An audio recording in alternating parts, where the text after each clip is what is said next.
सोया है चौकीदार, कहाँ सोया है चौकीदार।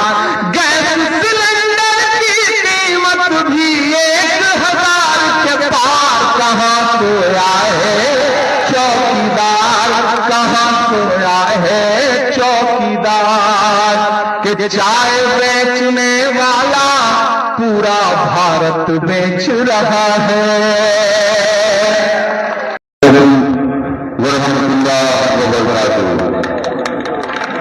हमारे बीच हिंदुस्तान की जानी मानी शख्सियत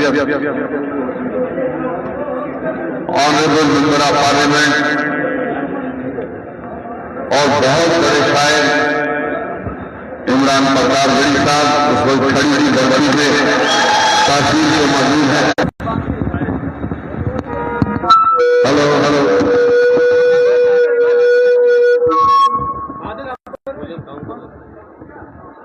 दोस्तों, आज हम उस धरती पे खड़ा हैं जो एक सीधे साधे मेहनत कश लोगों की धरती है। इमरान साहब यहां कोई करोड़पति नहीं रहता है, लेकिन यहां के लोग इखलास खुलूस वाले लोग हैं और दीनदार लोग ज्यादा इनमें शामिल हैं। यहां एक वक्त बहुत बुरी तरह से मिलिटेंसी का साया था, लेकिन शुक्र है रब का आज हालात भी दुरुस्त हैं और लोगों की हालात भी दुरुस्त हैं। मेरे खड़ी के भाइयों, मैं आज ज्यादा नहीं कहूंगा, लेकिन मुझे याद है जब 2008 में इलेक्शन लड़ने आया था, उस वक्त क्या हालात थे इस तहसील खड़ी के। उस वक्त थोड़े से गांव के जिनमें बिजली थी, मुझे लगता है 4-5 ट्रांसफार्मर के बगैर यहां बिजली नहीं थी कहीं। उस वक्त यहां का लिटरेसी रेट पूरे चुनाव बोरी में सबसे कम था। उस वक्त यहां नाचवाला से लेकर कावना तक एक रोड जाता था, बाकी कोई रोड नहीं था। लेकिन आस्ता आस्ता आप लोगों का ताउन रहा, आपने मुझे साथ दिया उस वक्त, और मैंने दिल से इस इलाके के लिए मेहनत की, असेंबली में लड़ा, और इस इलाके के जो हालात जहां हुकूमत बिजली के बगैर सारा प्रोग्राम की तीनों पंचायतें बिजली के बगैर, नाले के उस साइड का इलाका बिजली के बगैर, और ये पहाड़ी इलाका इसलिए सारा बिजली के बगैर, ये सारी बिजली पूरा फुली इलेक्ट्रीफाई कर दिया। जगह जगह स्कूल खोले जिसमें सैकड़ों से ज्यादा टीचर लगे, मिडिल स्कूल बने, प्राइमरी स्कूल बने, बुजला प्राची प्रणा का हाई स्कूल खुला, तुगाम का अस्पताल बना, शजन फिर भी आप हालांकि अब इनकम्प्लीट रोड है, और ये रोड ऊपर प्राची के लिए जाता है, इसमें 12 करोड़ रुपए दिए, टंडा का रोड बना, तुगाम का रोड बना, इसी तरीके से मऊ मगध के 2 रोड बने, और काफी ब्रिज भी इस नाले पे बने, पावर प्रोजेक्ट बना। और सबसे बड़ा गिफ्ट जो मैंने आपको दिया वो तहसील खड़ी दिया, जिससे इसका नाम और इसकी पहचान बनी।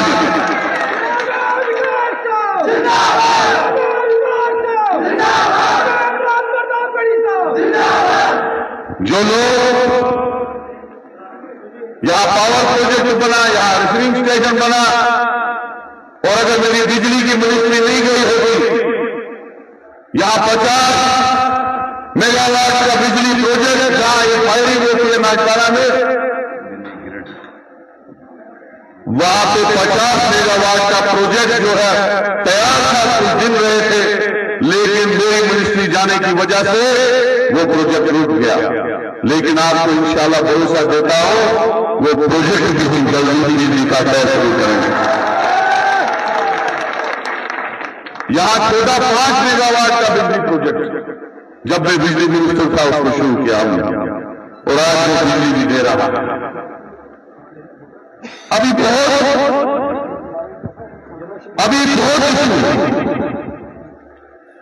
यहां जो बोलने आए थे परसों की हमने बहुत कुछ किया, मैंने उनके साथ कोई बदतमीजी नहीं की, लेकिन खुदा को हाजिर रखते हुए कबले की तरफ वो है मेरा भी। वो बताए कि उन्होंने नागवान से लेके मोहम्मद तक एक रोल नहीं लगाया है। यहां का अस्पताल मरहूम मोहम्मद अयूब खान साहब की देन है, जो कांग्रेस का लीडर था। यहां की है सेकेंडरी मौलवी साहब एमएलए था, मेरे चेयरमैन का गुलाम नबी आजाद कांग्रेस का सीएम था, उस वक्त मिली। उसके बाद उसकी बिल्डिंग भी मैंने ही बनाई। एक काम लोग बताए चले उस कलेक्टर करने के खिलाफ फिर होगा, उसी को इलेक्शन देगा, लेकिन झूठ बोलने की हद होती है। इसलिए मेरे भाइयों बहुत कुछ मैंने किया, लेकिन अभी बहुत कुछ करना बताया है।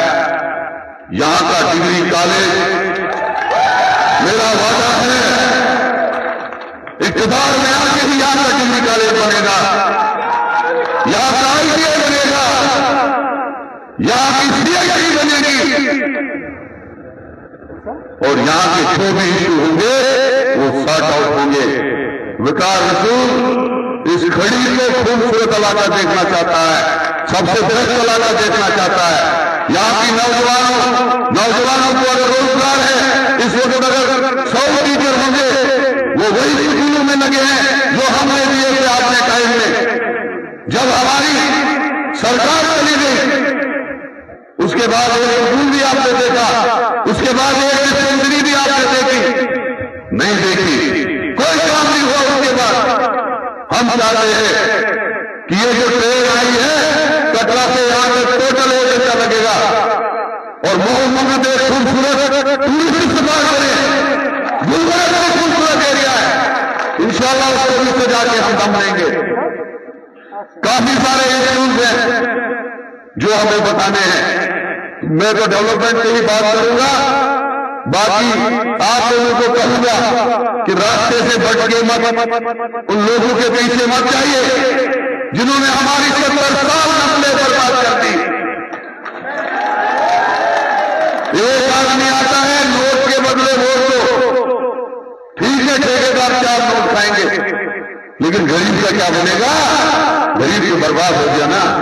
कल को कौन पूछने आएगा गरीब? कल को वही लोग बोलेंगे भाई कि हमने तो खरीद के वोट किया था, आप हम क्यों काम करें आप? लिहाजा मेरे भाइयों, चाहे मूल पीएचडी का मसला हो, चाहे दूसरा पीएचडी का मसला हो, जबकि हमने हमेशा उनको सीटें दी, यहां से बंदा जिता के दिया। उस हमारी के सोना में भी हक बात कहेंगे, कुंदन की तरह बहर में ताबिंदा रहेंगे। तारीख बताती है कि हर दौरे सितम में, तारीख बताती है कि हर दौरे सितम में हम जिंदा थे, हम जिंदा हैं, हम जिंदा रहेंगे। करीब वालों, आने वाले कुछ दिनों में आपको ईवीएम की कतारों में लगना है और कश्मीर के मुस्तकबिल का फैसला करना है। यहां मेरे नौजवान साथी खड़े हैं, तमाम ऐसे बुजुर्ग खड़े हैं जिनकी पेशानी की झुर्रियों में, मेरे भाई ये इलेक्शन महज असेंबली का इलेक्शन नहीं है, ये इलेक्शन कई सालों बाद इस बात का इलेक्शन है कि दिल्ली में बैठी हुई हुकूमत ये जांचना चाहती है कि आपके अंदर अपने सूबे को लेकर के जो जज्बा है वो बचा है या खत्म हो गया है। कहने आया हूं पूरे मुल्क में जो नफरत का माहौल है, पूरे मुल्क की नजरें इस वक्त कश्मीर पर है, जम्मू पर है। मैं पिछले 20 दिन से लंदन था मुशायरों में, मुझे राहुल जी की तरफ से संदेश आया कि इमरान जाओ, आप चल लेते होंगे, लेकिन जो शहरों में रहते हैं उनके लिए 4 किलोमीटर, नरेंद्र मोदी जी से कह दिया जाए कि 4 किलोमीटर पैदल चल के दिखाइए तो नहीं चल पाएंगे। राहुल गांधी ने क्या कहा? 4000 किलोमीटर पैदल चलूंगा और सिर्फ एक डाले। मैंने देखा है राहुल गांधी के माथे से बहता हुआ पसीना। आज मैं आपके दयार में राहुल गांधी की मजदूरी मांगने के लिए आया। क्या है राहुल गांधी की मजदूरी? राहुल गांधी ने अपना नुमाइंदा बना करके विकार रसूल वानी को दिया गया, एक सोनिया गांधी जी को मिलेगा। आपका विकार रसूल वानी को दिया गया एक कोट इमरान प्रतापगढ़ी पर आपका एहसान होगा। कोई खुशबू न कोई फूल न कोई रौनक, उस पे कांटों की जहालत नहीं देखी जाती। हमने खोली थी इसी बाग में अपनी आंखें, हमसे इस बाग की हालत नहीं देखी जाती। गुजरात में बताते आ रहे थे विकार रसूल साहब कि ये डेवलपमेंट का काम, ये डेवलपमेंट का काम तहसील बनाना हो, मैंने किया है, लेकिन बहुत सारे काम अभी अधूरे हैं, मुझे वो काम करने हैं। तो खड़ी वालों को याद रखना, न हम सफर न किसी हम नशी से निकलेगा, हमारे पांव का कांटा हम ही से निकलेगा। न हम सफर न किसी हम नशी से निकलेगा, हमारे पांव का कांटा हम ही से निकलेगा। वतन की रेत मुझे एड़ियां रगड़ने दे, मुझे यकीन है पानी यहीं से निकलेगा। खड़ी वालों,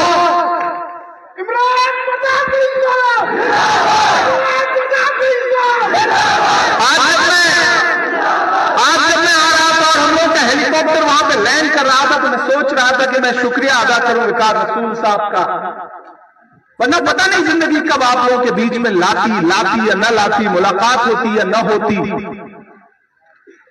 जब हम पहली जगह उतरे भीमदासा में सभा करने के लिए, तो मुझे लगा कि मैं हिंदुस्तान के अलग अलग शहरों में, मशायरों में, जलसों में जाता हूं, 50-50 हजार लोग, 1-1 लाख लोग होते हैं, लेकिन ऐसी जगहों पे जाके ये जो लोग मिल रहे हैं, यहां मौजूद एक शख्स अपने आप में लाखों की हैसियत खुद रखता है। तो हिंदुस्तान के बड़े से बड़े लाखों के जलसे को इस खड़ी के एक जलसे पे कुर्बान किया जा सकता है। मैं सलाम कर रहा हूं आपकी मोहब्बत को। आप तपती दोपहरी में यहां खड़े हैं। हम जब कश्मीर के लिए निकलते हैं तो हम तसव्वुर में सोचते रहते हैं कि जा रहे हैं तो सर्दी होगी, लेकिन यहां के नौजवानों को देख करके और यहां का मौसम देख के ऐसा लग रहा है कि मौसम इतना खूबसूरत है कि विकार रसूल वानी के दुश्मनों के माथे पे तो अपने आप पसीना आ रहा है।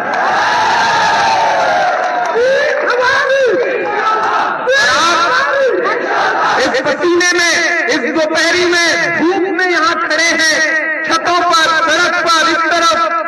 तो मैं सबसे मुखातिब होते हुए कह रहा हूं मेरे साथियों, बड़ी दूर से आपके बीच में आया हूं।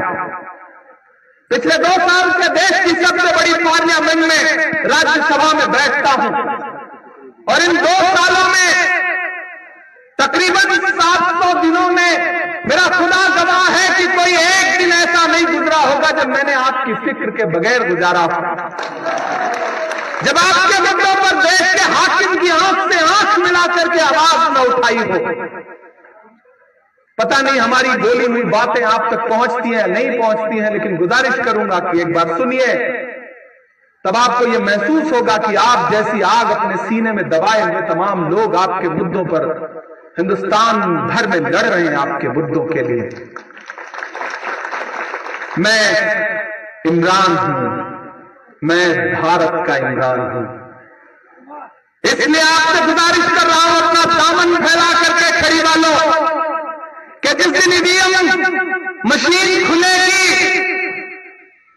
मैं पता नहीं हिंदुस्तान के किस शहर में रहूंगा, शायद महाराष्ट्र का इलेक्शन हो रहा हो या किसी और सूबे का इलेक्शन हो रहा हो, वहां कैंपेन कर रहा हूं, लेकिन मेरी नजरें खड़ी के ईवीएम बूथ और ईवीएम मशीन पर रहेगी। और मैं ये सोचूंगा कि आपने मेरे आने को जाया नहीं किया है, मुझे मायूस नहीं किया है, मुझे उदास नहीं किया है।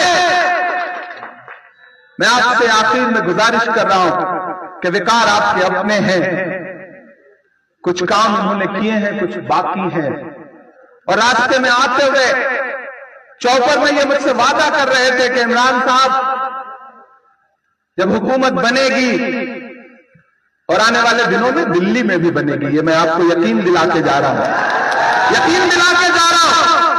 इन दिनों आप देखिए तो वजीर आजम साहब के चेहरे पर रौनक तो कब की खत्म हो गई है। 400 पार का जो नारा था वो उसी तरह जुमला साबित हुआ जैसे 15 लाख का जुमला था। मैं तो एक दिन पार्लियामेंट में खड़ा था, वो सामने से तकरीर कर रहे थे, बोले बताओ कांग्रेस वालों 70 साल में क्या किया है। इस तरह से खड़गे भी बैठे थे, उन्होंने पलट के मुझसे कहा इमरान मत बताना, बता दोगे तो ये उसको भी बेच देंगे, इनका काम सिर्फ बेचने का है। मेरे भाई, दिल्ली की हुकूमत आपकी तरफ देख रही है और हम सब भी आपकी तरफ देख रहे हैं। हिंदुस्तान के अलग अलग शहरों के जज्बात लेकर के आपके बीच में आया हूं और ये आपसे गुजारिश कर रहा हूं कि विकास रसूल राहुल गांधी जी एक चहेते कैंडिडेट हैं।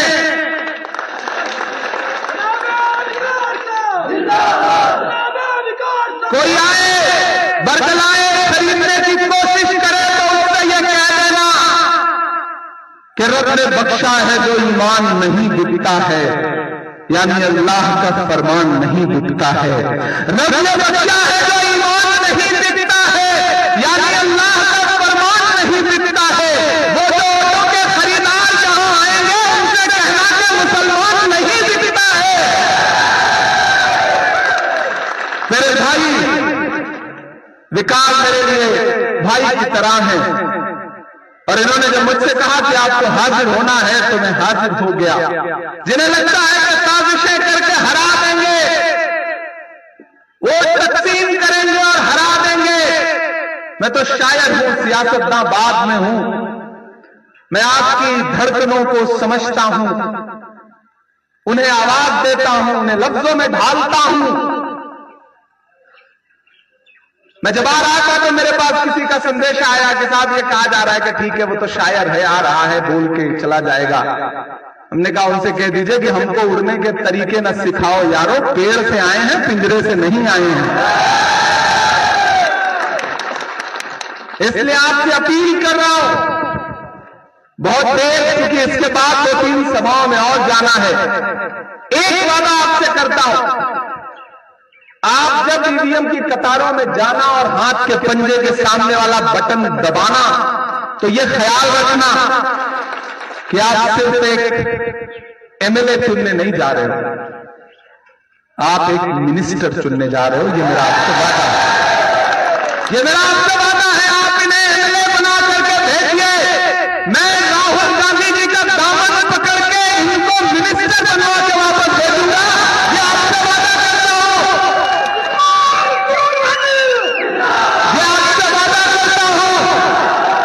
और जिन्हें लगता है कि वो साजिशें कर लेंगे, मैं तो शायर हूं तो शायरी की जबान में भी बात करूंगा और उनसे इतना कह के जाता हूं कि दायरे में सिमट के आएगा, दायरे में सिमट के आएगा, हर रवायत से हट के आएगा।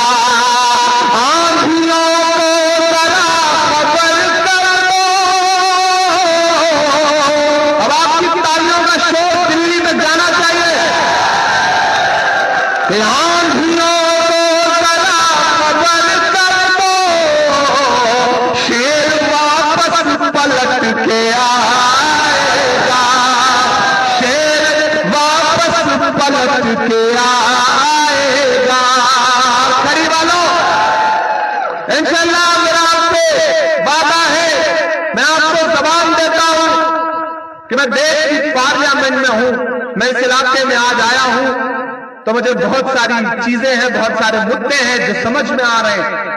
मोहब्बत का अगर इम्कान होता तो घर में मीर का दीवान होता, तेरी महफिल में आकर सोचते हैं ना आते तो बड़ा नुकसान होता। ये इलाके छूट जाते चाहे मैं इन्हें देख ना पाता, इसलिए भी मैं जमहूरियत को जिंदाबाद कहता हूं कि इन इलाकों में जहां शायद हम आने का तसव्वुर भी ना देख सकते, इलेक्शन ही सही किसी बहाने से आने का मौका मिला तो आज मैं आपके दर्द से, आपकी दुश्वारियों से, आपकी बेसिक जरूरतों से खुद को ज्यादा रिलेट कर पा रहा हूं। इसलिए मैं आपसे वादा करता हूं कि इन्हें जिताइए, इन्हें मिनिस्टर बनाइए, इधर ये स्टेट की असेंबली में आपके लिए आवाज उठाएंगे और मैं हिंदुस्तान की पार्लियामेंट में आपके लिए आवाज उठाऊंगा। ये मेरा वादा है। एक को आप चुनिए, इससे अच्छा ऑफर कुछ हो ही नहीं सकता। एक को जिताओ, साथ में एक फ्री पाओ।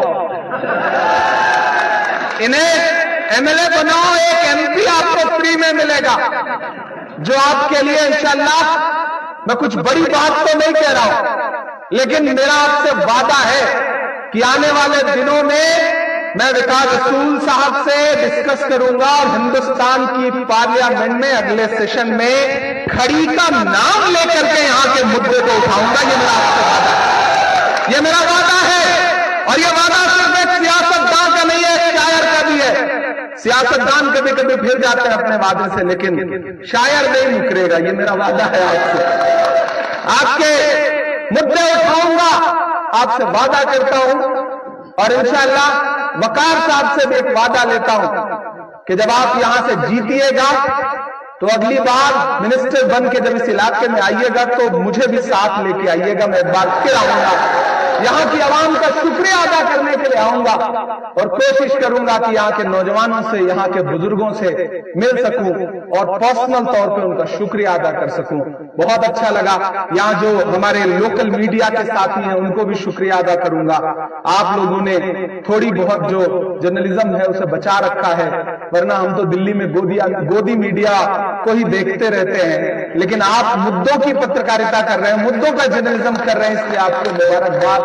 आप इस मुश्किल हालात में रह रहे हैं, यहां जिंदगी को जिंदा दिली के साथ जी रहे हैं। मैं आपके जज्बे को सलाम करता हूं। इंशाअल्लाह इस शायरी को मुझे लगता है एक्चुअली, देखिए उसके लिए आपको अगली बार मैं विकार साहब से कहूंगा कि जब इलेक्शन हो जाए तो एक आध मुशायरा रखें, आऊंगा, खूब सारी शायरी सुनाऊंगा। लेकिन ऐसे 4 मिसरे में सुना के आपको जाता हूं। बहुत सारी नज़्मों की फरमाइशें हैं, मैं सिर्फ एक नज़्म सुना देता हूं जो आप तक। हाँ एक्चुअली हर तरफ से ये वाली नज़्म सुना दीजिए, कश्मीर वाली सुना दीजिए, लाल किला वाली सुना दीजिए, फलस्तीन सुना दीजिए, लेकिन मुझे लग रहा है मुझे ये सुनाना चाहिए। कहां सोया है चौकीदार, मैं नाम नहीं लूंगा, आप समझदार लोग हैं, चौकीदार नाम आते ही आप समझ जाते हैं कि किसका जिक्र किया है। आपकी समझदारी को सलाम। कहां सोया है चौकीदार, कहां सोया है चौकीदार, गैस सिलेंडर की कीमत भी 1000 के पार, कहां सोया है चौकीदार, कहां सोया है चौकीदार, कि चाय बेचने वाला पूरा भारत बेच रहा है। इतनी कमजोर ताली से सुनेंगे तो काम नहीं चलेगा, मैं फिर से पढ़ता हूं। चाय बेचने वाला पूरा भारत बेच रहा है, इसी काम में हासिल उसे महारत बेच रहा है। कि रेल बिक गई, तेल बिक गया, बिका हवाई अड्डा। कहते हैं बताओ कांग्रेस वालों 70 साल में क्या किया। कहते हैं अपने भाषण में प्रधानमंत्री जी के बताओ कांग्रेस वालों 70 साल में क्या किया। मैं तो कहना चाहता हूं कि अरे जो हुकूमत अपना चलाया हुआ 2000 का नोट 7 साल नहीं चला सकी, वो हमसे 70 साल का हिसाब मांगती। कि रेल बिक गई, तेल बिक गया, बिका हवाई अड्डा, सब कुछ बिकता देख के खुश हैं अपने जेपी नड्डा।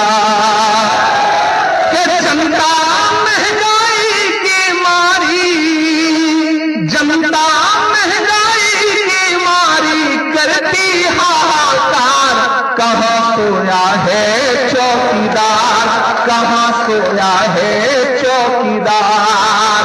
विजय माल्या नाक के नीचे से हो गया फरार, कहां सोया है चौकीदार, कहां सोया है चौकीदार। बहुत शुक्रिया, बहुत मोहब्बतें। इंशाअल्लाह फिर आऊंगा एक बार आपके बीच में शुक्रिया अदा करने के लिए।